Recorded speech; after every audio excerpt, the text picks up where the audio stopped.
Merci Paula, merci à tout le monde, merci d'être venu ici. Je suis très heureux d'être ici à Beyrouth, dans ces cadres-là, à l'ARP et à l'ALBA. Et donc, je vous remercie d'être de m'écouter. J'espère qu'on aura une petite discussion après mon intervention. Et je vais commencer avec une question en effet, pourquoi Berlin? Pourquoi parler de Berlin ici à Beyrouth? Donc, pour cela, je n'en prends pas la responsabilité, je la donne à Paula qui m'a invité à tenir cette conférence. C'est peut-être la conséquence d'un livre, de mon dernier livre que j'ai écrit sur Berlin, et ce n'est pas forcément un livre sur Berlin, on verra dans les cours de ma petite démonstration. Un livre qui vient d'être traduit en allemand en avril, L'ordre règne à Berlin. Donc, en fait, je vais tout de suite dire que c'est pourquoi Berlin, cette ville, ne m'intéresse pas d'un point de vue des sociologues, surtout pas, ou d'urbanistes, malheureusement, même si je sais que je suis dans une école d'architecture. Encore moins d'architecte, ce n'est pas ma formation, mais justement, ça m'intéressait d'un point de vue philosophique, bizarrement. Et surtout, c'est l'évolution que cette ville a connue ces 25 dernières années, c'est-à-dire à partir de la chute du mur et ce qu'elle a subi, les évolutions. Pour moi, c'était très frappant parce que du coup, c'était lire un peu ma théorie de la modernité que j'avais essayé de construire dans mes précédents livres, la lire comme ça, comme un livre ouvert dans l'évolution de la ville, dans les changements que cette ville subissait de manière vraiment très radicale, très drastique. Donc, euh, pour utiliser un mot un peu difficile, un peu des philosophes, je dirais que ce sont les conditions ontologiques qui m'intéressent, qui ont permis ces changements-là. Les changements, on peut en discuter, on peut les voir, on peut les analyser. Mais ce qui m'a vraiment intéressé, et ce que j'essayerai de voir avec vous ici ce soir, ce sont les conditions ontologiques, c'est-à-dire qu'est-ce qui a rendu possible ces changements-là, ces changements aussi radicaux qu'on avait rarement vu subir par une ville, en tout cas par une grande ville en Occident, dans l'Occident des grandes villes comme Londres, New York, etc., qui évidemment subissent aussi la même évolution, mais de manière peut-être on pourrait dire un peu plus contrastée, un peu plus difficile, avec des choses qui sont un peu plus compliquées. En gros, pour être un peu plus explicite, on ne parlera pas de gentrification. Pour moi, c'est un mot qui n'a aucun sens si on ne comprend pas, parce que c'est un gros mot, en effet, dès qu'on commence à parler d'une grande ville qui subit des évolutions, d'un changement des relations sociales, des changements économiques. Même ici à Beyrouth, moi je suis là depuis hier, j'ai souvent entendu ces mots-là dans les quartiers où je suis. Ah, c'est un processus de gentrification. Je ne nie pas l'importance de ces mots-là, mais pour moi, si on ne comprend pas les usages qui changent d'une ville, gentrification, c'est un mot un peu vide qui ne signifie rien, c'est une sorte d'étiquette. Si on ne comprend pas pourquoi certaines conditions se mettent en place pour que une gentrification, donc un changement d'un tissu social s'opère, c'est pas forcément très intéressant, en tout cas pour moi, pour quelqu'un qui essaie d'avoir une lecture un peu plus vaste que les territoires même d'une ville. Donc, qu'est-ce que, qu'est-ce que, qu'est-ce que cette évolution dont je vous parle depuis le début? Pour le dire rapidement, il s'agit de cette évolution qui a subi Berlin et qui m'a attiré, qui m'a dit que c'était là que je pouvais lire de manière physique mon histoire et mon nouvelle histoire, ma nouvelle lecture de la modernité. C'est la substitution de la densité d'un territoire et vous, peut-être vous savez mieux que moi qu'est-ce que une densité d'un territoire, c'est-à-dire c'est des liens très complexes, un réseau des relations très complexes et très compliquées entre les relations socio-économiques, aussi des projections imaginaires que les habitants font sur leur quartier, leur ville. Tout cela, c'est se mélangent d'une manière très, très fine avec des relations aussi des classes d'âge, des classes sociales, des problèmes d'immigrés, mais avec une reprojection de tout cela dans l'imaginaire. Tous ces réseaux assez complexes a été, on peut dire, évidé, a été entièrement substitué par et remplacé par ça que j'appelle un flux d'images, un flux imaginaire, un flux d'images qui sont des images objectives, universelles, complètement détérioralisées, c'est-à-dire ce ne sont pas des images, justement, des projections que les habitants de Berlin, les Berlinois, c'est-à-dire ont construit et ont projeté dans leur ville en conséquence de ces confrontations au quotidien qu'elle avait, mais sont des images vides de représentation, et autant vides de représentation qu'éphémères. Ces flux continuent à remplacer ce qu'on appelle la densité d'un territoire. C'est-à-dire que pour la première fois en Occident, en effet, on peut dire qu'il y a une ville qui est, comme je l'ai dit, entrée en apesanteur. C'est-à-dire, on a l'impression, depuis 25 ans, qu'il n'y a plus une prise sur les territoires, que, comme je l'ai dit dans les livres, avec un boutade, presque un paradoxe, on peut être berlinois même si on n'habite pas à Berlin. Il y a une telle projection faite d'un imaginaire qui est universel, qui correspond à tout. Et après, on va essayer de décrypter cet imaginaire, on va décrypter ces flux imaginaires, d'où il provient, quels sont ses effets. Mais un tel, justement, il est tellement universel, il est tellement déraciné et déterrorisé que, comme je l'ai dit dans les livres, on peut être berlinois même si on n'habite pas à Berlin. En effet, désormais, Berlin ne représente plus un état d'esprit qu'une condition physique d'un habitant qui est confronté au quotidien avec justement la réalité de son territoire. C'est une sorte d'état d'esprit. Qu'est-ce qui implique cet état d'esprit? En fait, c'est juste un état d'esprit qui est en gros déterminé par une volonté d'une liberté extrême, d'une extrême liberté de l'individu qui croit à réaliser à Berlin cette idée, à Berlin, dans cet espace, comme je l'ai dit, qui est devenu plus un espace imaginaire qu'un espace concret, réel, fait de relations complexes, croit vivre finalement cette promesse de liberté extrême, promesse qui a été émise dans la modernité à ses propres origines. C'est-à-dire, c'est comme si à Berlin, et d'ailleurs il y a un chapitre dans mon livre qui s'appelle Berlin, terminus de la modernité, finalement, cette histoire de la modernité, qui au début, à la naissance entre le XIVe et le XVe siècle en Italie, avec la Renaissance italienne, naît, commence à se mettre en place avec une promesse, et on va voir, la chose est un peu plus compliquée, mais faite à l'individu d'une liberté sans limite. Et finalement, on découvre que cette liberté est presque là, mais réalisée d'une manière presque imaginaire. Donc, c'est exactement ça qui attire finalement à voir cette utopie d'un espace entrant en apesanteur où tout est possible, où tout semble possible, sans que l'individu soit plus soumis à aucune contrainte. Vous pourrez me dire, mais c'est très bien, c'est magnifique, c'est le paradis sur Terre, c'est finalement l'utopie de Thomas More qui est réalisée, pourquoi aller enquêter là-dessus? Au contraire, il faudrait inciter les gens, parce que la chose, comme on va voir, est un peu plus compliquée. Cette liberté qui est fictive et qui est imaginaire, donc, elle se paye au prix justement d'une déréalisation de tous les rapports sociaux qui est très importante. On peut dire, justement, si vous me le permettez un peu,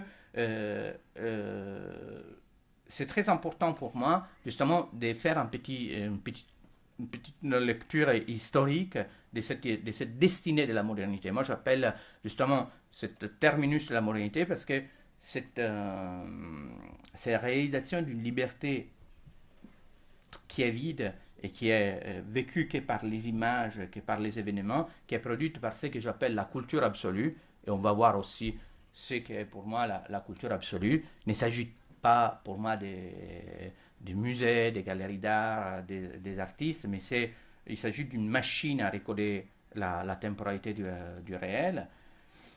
Mais tout cela, j'aimerais un peu le lire en faisant cette lecture d'une histoire de la modernité un peu différente. On peut dire que dès tout de suite, en fait, la modernité, euh,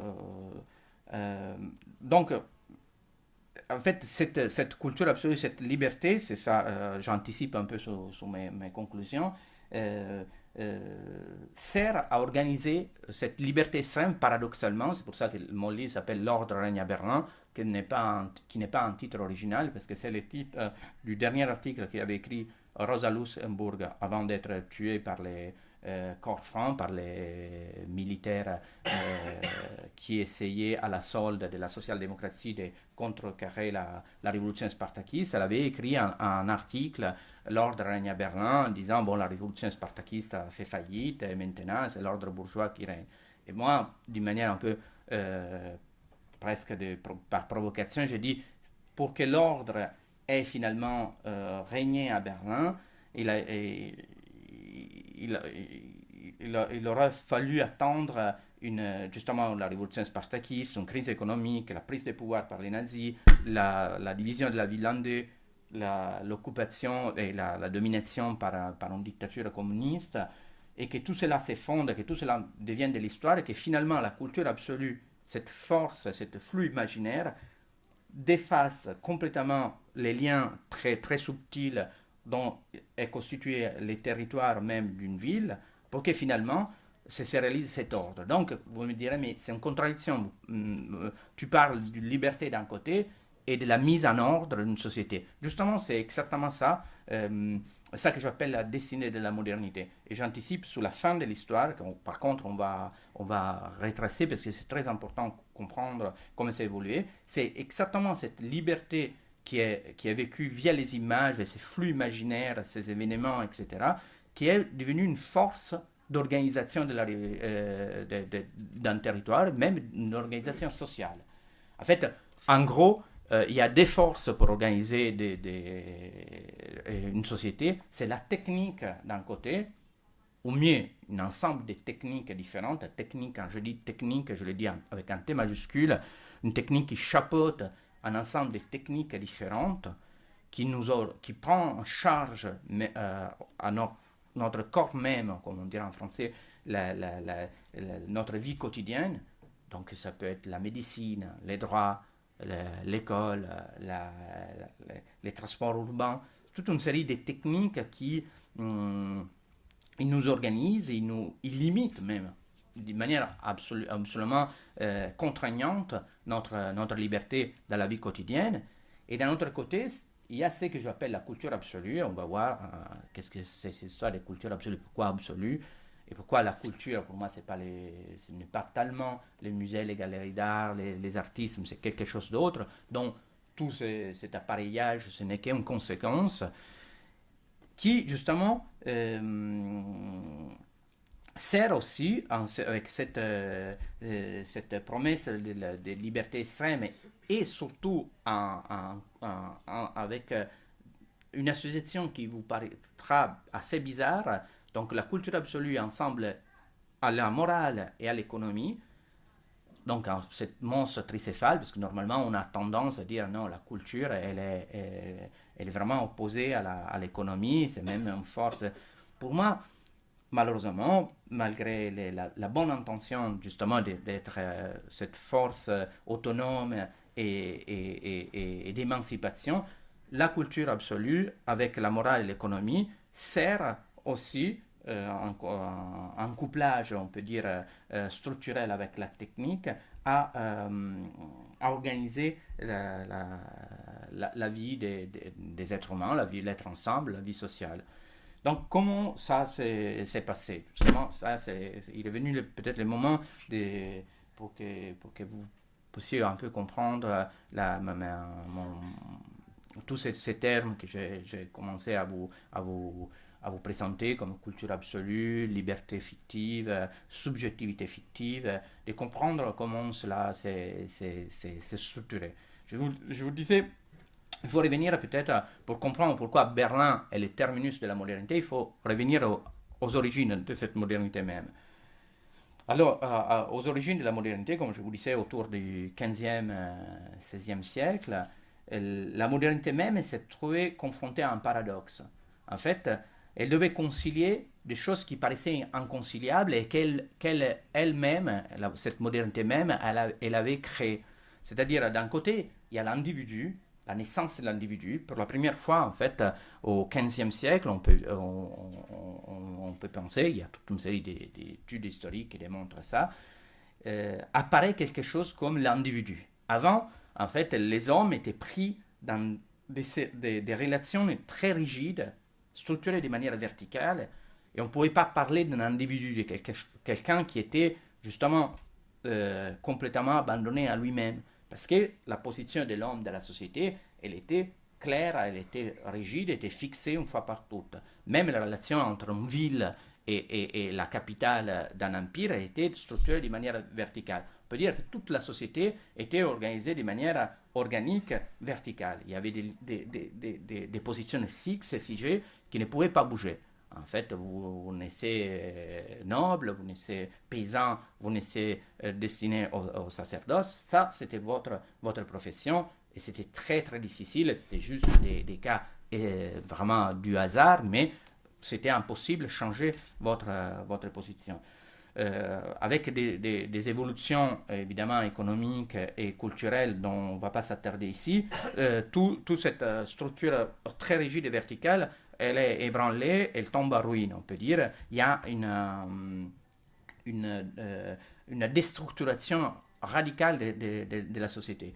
Et donc, c'est là qu'il naît vraiment quelque chose comme quelqu'un comme l'individu. Même dans la société grecque, où il y avait quand même une attention très, très importante à l'humain, on ne peut pas parler forcément de l'individu. Parce qu'encore la cité était quelque chose qui était de manière holistique, comme dirait Louis Dumont, encore plus important que l'individu lui-même.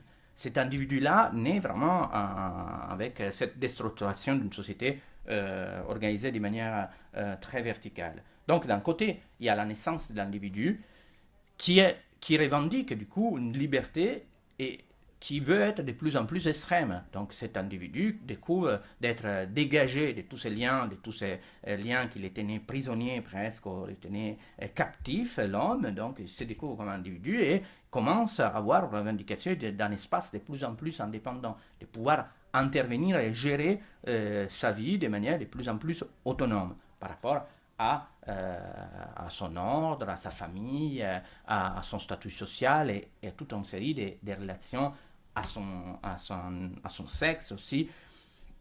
C'est des choses qui évidemment n'arrivent pas tous ensemble, mais il y a une prise de conscience d'une liberté absolue individuelle, donc une volonté de revendiquer cette liberté de manière encore plus forte. Mais en même temps, la société, avec cette structuration fonctionnaliste, on appelle comme ça, donc horizontale, avec une déstructuration, comme je disais, avec une division des techniques qui prend en charge cet individu même qui naît, a la tendance, au contraire, à contrarier cette liberté-là. Né aussi au XVe siècle avec une